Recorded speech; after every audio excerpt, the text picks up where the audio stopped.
যেমন এখানে নাচ, গান, মদ, জুয়া, অশ্লীলতা, নারী নৃত্য সহ বিভিন্ন উরুসের নামে বিভিন্ন সময়ে এই ধরনের অপকর্মগুলো হয়। ইসলাম তো এগুলো অনুমোদন দেয়। শাহজালাল রহমতুল্লাহ আলাই, শাহ ফরহান রাহিমাহুমুল্লাহ, ওনারা কি কখনো এই ধরনের কাজের অনুমোদন দিয়েছেন? ওনারা তো এই ধরনের কাজ অনুমোদন দেয়নি। পুরা মুসলিম উম্মার আলহামদুলিল্লাহ আমাদের এই দেশ 90% মুসলমানের দেশ, সকলের একটাই দাবি, মাজার আছে থাকুক, ওনাদের মাজার তো ভাঙার কোনো প্রয়োজন, মাজার আমরা ভাঙব কি জন্য? এখানে ওনারা কি আমাদের সাথে কোনো কিছু করতেছে? কিন্তু মাজারের ভিতরে উরুসের নামে অশ্লীলতা চলবে, গান বাজনা চলবে, গাঞ্জার আসর হবে, মদের আসর হবে, এটা তো কখনো কাম্য নয় এবং কোনো মুসলমানই এটা পছন্দ করতে পারে না। তো আমাদের এই সকল ভাইয়েরা, দিনদার, ওলামায়ে কেরাম সহ ওনারা যে কাজটা করেছেন, ওনারা বলেছেন আপনারা এই ধরনের অনইসলামিক কাজগুলো বন্ধ করুন।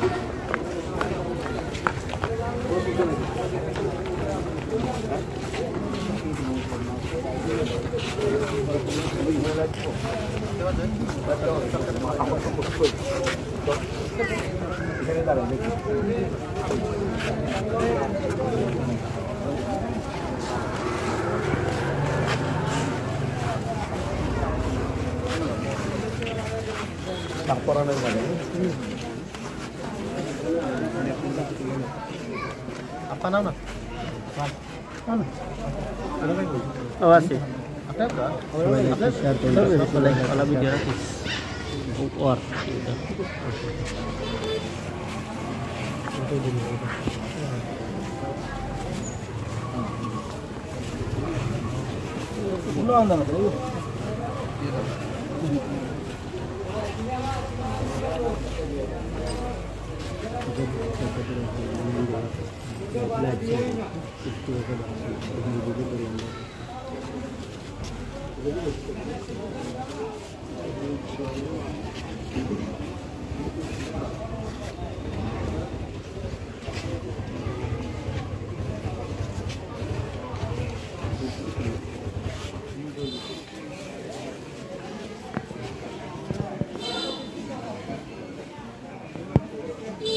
আসসালামু আলাইকুম ওয়া রাহমাতুল্লাহি ওয়া বারাকাতুহু।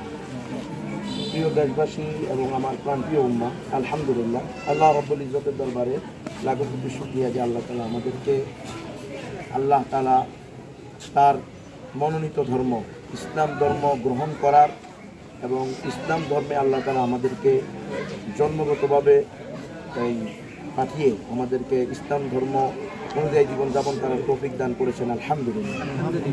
তো গত 2 দিন, গতকালকে এবং আজকে আমার প্রোগ্রাম হলো এই সুনামগঞ্জ এবং হবিগঞ্জ। তো মাঝখানে আজকে যেহেতু রাত্রে প্রোগ্রাম, এই জন্য আমি আজকে সারাদিন সিলেট শহরে অবস্থান করতেছি।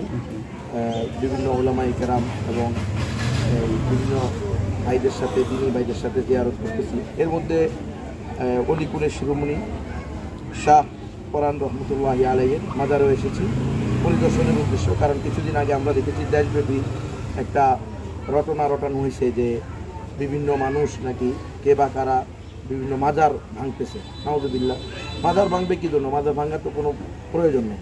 আমি এখানে এসে স্থানীয় আলেম ওলামা, তালেবে ইলম এবং আমাদের দিন দরদি মুত্তাকি ফরজ ভাইদের কাছে, ফরজগার ভাইদের কাছে জানতে পেরেছি যে ওনারা মূলত মাজার ভাঙতে কখনো আসেননি, মাজারের কোনো ক্ষতিও ওনারা করেননি। এখানে যে জিনিসটা ওনারা চেয়েছেন সেটা হলো এই যে আল্লাহর ওলিদের এই মাজারগুলি, নিঃসন্দেহে ওনারা আল্লাহর ওলি ছিলেন, কোনো সন্দেহ নাই। আমরা এমনই ধারণা করি, আল্লাহু হাসিবুহুম। তো আমরা আল্লাহর কাছে ওনাদের ব্যাপারে আমাদের ভালো ধারণা। কিন্তু এখানে কিছু অনইসলামিক কাজ হয়, অনৈতিক কাজ হয়, অসামাজিক কাজ হয়। যেমন এখানে নাচ, গান, মদ, জুয়া, অশ্লীলতা, নারী নৃত্য সহ বিভিন্ন উরুসের নামে বিভিন্ন সময়ে এই ধরনের অপকর্মগুলো হয়। ইসলাম তো এগুলো অনুমোদন দেয়। শাহজালাল রহমতুল্লাহ আলাই, শাহ ফরহান রাহিমাহুমুল্লাহ, ওনারা কি কখনো এই ধরনের কাজের অনুমোদন দিয়েছেন? ওনারা তো এই ধরনের কাজ অনুমোদন দেয়নি। পুরা মুসলিম উম্মার আলহামদুলিল্লাহ আমাদের এই দেশ 90% মুসলমানের দেশ, সকলের একটাই দাবি, মাজার আছে থাকুক, ওনাদের মাজার তো ভাঙার কোনো প্রয়োজন, মাজার আমরা ভাঙব কি জন্য? এখানে ওনারা কি আমাদের সাথে কোনো কিছু করতেছে? কিন্তু মাজারের ভিতরে উরুসের নামে অশ্লীলতা চলবে, গান বাজনা চলবে, গাঞ্জার আসর হবে, মদের আসর হবে, এটা তো কখনো কাম্য নয় এবং কোনো মুসলমানই এটা পছন্দ করতে পারে না।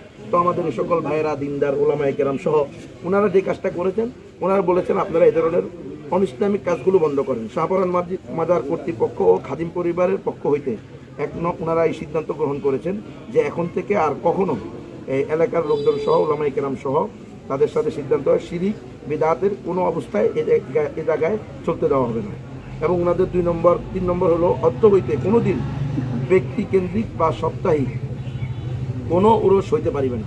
উরুসের নামে যে সমস্ত অনইসলামিক কাজ হয় এগুলো হওয়ার অনুমতি নেই। ভবিষ্যতে উরুস উপলক্ষে কোরআনে কারিমের তেলাওয়াত এবং তাফসীর মাহফিলের আয়োজন করার সিদ্ধান্ত গৃহীত হয়। 5 নম্বর ওনাদের যে সিদ্ধান্ত হয়েছে 2 গ্রুপের সমন্বয়ে, সেটা হলো উপরে উল্লেখিত সিদ্ধান্তসমূহ বাস্তবায়নের জন্য মাজার কর্তৃপক্ষের প্রতিনিধি, অসামাজিক অনইসলামিক কার্যকলাপ প্রতিরোধে কমিটি, সিলেটের প্রতিনিধি, ছাত্র সমাজের প্রতিনিধি ও কওমি উলামায়ে কেরামকে নিয়ে একটি শক্তিশালী কার্যকরী কমিটি গঠনের সিদ্ধান্ত সর্বসম্মতিক্রমে গৃহীত হইল। আলহামদুলিল্লাহ, আমার কাছে এই 5টাই পয়েন্ট অত্যন্ত গুরুত্বপূর্ণ মনে হয়েছে। যদি এটা হয়, মাজার কর্তৃপক্ষ এবং আমাদের ওলামা সমাজ এবং আমাদের তাওহীদবাদী সাধারণ মানুষ সবাই মিলে যদি আমরা ঐক্যবদ্ধ হই যে হ্যাঁ, এই মাজারের তো পবিত্রতা রক্ষা দরকার। এখানে যদি অনৈতিক কাজ হয়, বেহায়াপনা হয়, অশ্লীলতা হয়, এটা তো আমাদের আল্লাহর ওলিদের সাথেও বেয়াদবি হবে, তাদের রুহের সাথে তাদের রুহানিভাবে তারা কী পাবে, কষ্ট পাবে, তাদের আত্মায় কষ্ট পাবে। ওনারা তো এগুলো চান না, এগুলো যেন না হয়। তো আমি আশা রাখবো দেশবাসীর কাছে যে মিথ্যা রটানো হয়েছে বিভিন্ন মিডিয়ার মাধ্যমে যে এখানে মাজার ভাঙা হয়েছে, মাজারের ক্ষতি করেছে, নাউযুবিল্লাহ, এরকম কোনো কিছুই হয় নাই। আলহামদুলিল্লাহ, যে কাজ হয়েছে এটা যদি বলবৎ থাকে, মাজার কর্তৃপক্ষ এবং এলাকার যে ভাইয়েরা এই কাজটা করেছেন, অসামাজিক ও অনইসলামিক কার্যকলাপ প্রতিরোধ কমিটি সিলেট, এই যারা করেছেন সবাইকে আমি আন্তরিক মোবারকবাদ জানাই। ওনারা উভয় কর্তৃপক্ষ যদি এক হয়ে ওনাদের যে উভয়ের সর্বসম্মতিক্রমে সিদ্ধান্ত গৃহীত হয় 5টি বিষয়ের উপরে, এই 5টা বিষয় যেন বলবৎ থাকে আমি আশা রাখি। আর দেশবাসীর কাছে আমি বলবো, আপনারা কোনো কান কথায় বিভ্রান্ত হবেন না। কোনো মাজার ভাঙ্গা হয় নাই, মাজারের উপর হামলাও করা হয় নাই, শুধু অনইসলামিক অনৈতিক অসামাজিক কাজ বন্ধ করার জন্য বলা হয়েছে। এটা আশা করি দেশের সকল জ্ঞানবান মানুষ এটার পক্ষে থাকবে।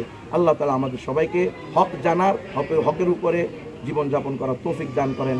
আমিন ওয়া আখিরু দাওয়ানা আলহামদুলিল্লাহি রাব্বিল আলামিন। আসসালামু আলাইকুম ওয়া রাহমাতুল্লাহি ওয়া বারাকাতুহু।